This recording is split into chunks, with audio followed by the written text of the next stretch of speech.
নমস্কাৰ বন্ধুসকল, আজি মই ক'বলৈ গৈ আছোঁ নম্বৰ 5ৰ বিষয়ে। আৰু আপোনালোকে চাই আছে এষ্ট্ৰ' অংকিতা। নম্বৰ 5 মানে বুধ গ্ৰহ, আৰু বুধ গ্ৰহক ৰাজকুমাৰ বুলি কোৱা হয়। জীৱনত যিকোনো কাম, সম্পৰ্ক, সম্বন্ধ, পইচা, পৰিয়াল বেলেঞ্চ কৰি ৰাখিবৰ কাৰণে বুধ গ্ৰহে আমাক সহায় কৰে।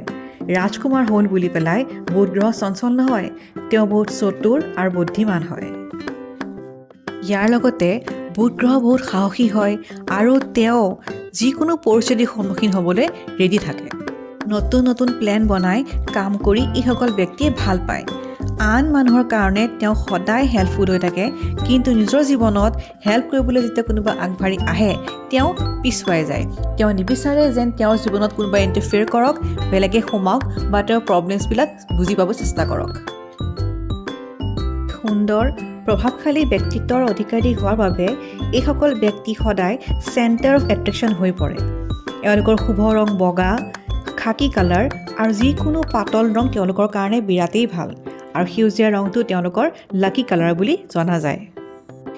এইসকল ব্যক্তি বুদ্ধিয়ক হয়, কিন্তু কেতিয়াবা কেতিয়াবা নিজৰ কাৰণে অলপ বুৰ্বকৰ নিচিনাও কাম কৰে। তেওঁলোকে ইনকাম কৰে, কিন্তু খৰচ বেলেগৰ কাৰণে কৰা দেখা যায়। হাঁহিটো বিৰাট ধুনীয়া হোৱাৰ কাৰণে বহুত ক্ষেত্ৰত মানুহৰ মৰমৰ হৈ পৰে।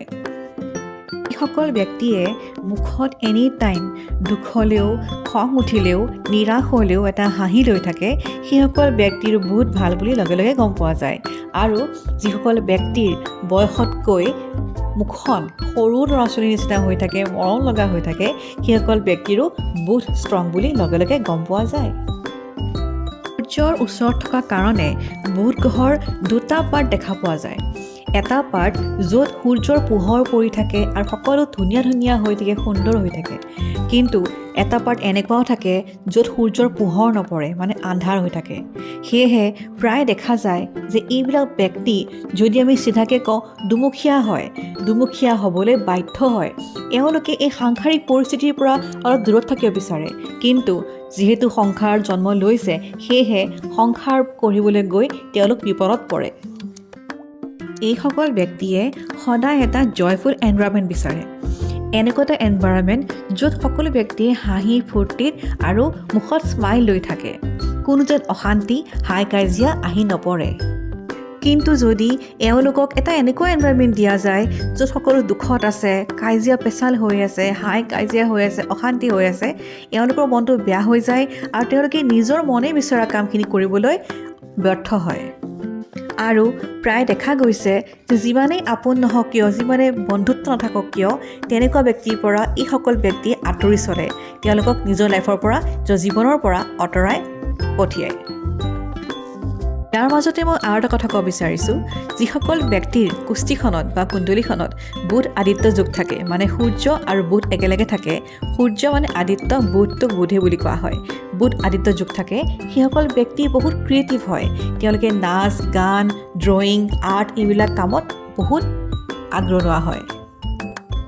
যিসকল ব্যক্তিৰ জন্ম 5, 14 আৰু 23 তাৰিখে হৈছে, তেওঁলোকৰ মূলাংক 5 হয় আৰু তেওঁলোকৰ অধিপতি গ্ৰহ হয় বুধ। দৰে অভিষেক বচ্চন আৰু বিৰাট কোহলিৰ জন্ম 5 তাৰিখে, সেয়েহে তেওঁলোকৰ মূলাংক 5 হয়। তাৰ মাজতে মই আৰু এটা কথা ক'ব বিচাৰিছোঁ, যিসকল ব্যক্তিৰ জন্ম 5, 14, 23 তাৰিখে হৈছে, সকলোৰে জীৱন কিন্তু সমান নহয়। কাৰণ 5 তাৰিখে জন্ম হোৱা ব্যক্তিজনক অকল বুধ গ্ৰহই ৰুল কৰিব, কিন্তু যোন ব্যক্তিৰ 14 তাৰিখে জন্ম হৈছে বা 23 তাৰিখে জন্ম হৈছে, তেওঁলোকক দুটা বেলেগ বেলেগ গ্ৰহই ৰুল কৰাৰ উপৰিও বুধ গ্ৰহই ৰুল কৰিব। কাৰণ 14 বা 14 বুলি কোৱাৰ লগে লগে আমি 1 মানে সূৰ্য আৰু 4 মানে ৰাহুকো ধৰিব পাৰোঁ, আৰু 2 মিলিহে বুধ গ্ৰহ হৈছে। ঠিক তেনেদৰে 2 আৰু 3 বুলি কোৱাৰ লগে লগে 2 মানে চন্দ্ৰ আৰু 3 মানে বৃহস্পতি গ্ৰহও আহি পৰে। যিহেতু দুটা নম্বৰ একেলগে থাকে, ধৰি লওক 1 আৰু 4 বা 2 আৰু 3, তেনে ক্ষেত্ৰত 1 আৰু 4 মানে সূৰ্য আৰু ৰাহুৰ কথাওতো আহি পৰিব, লগতে 2 আৰু 3 মানে চন্দ্ৰ আৰু বৃহস্পতিৰ যিবিলাক গুণাগুণ, সেয়াও ব্যক্তিৰ গাত দেখা পোৱা যায়। সকল আপোনাৰ বুধ গ্ৰহ ক'ত বহি আছে মোক নিশ্চয় জনাব, আৰু লগতে মোৰ চেনেলটো চাই থাকিব নাপাহৰিব, ছাবস্ক্ৰাইব আৰু লাইক কৰি দিবলৈও নাপাহৰিব। ধন্যবাদ।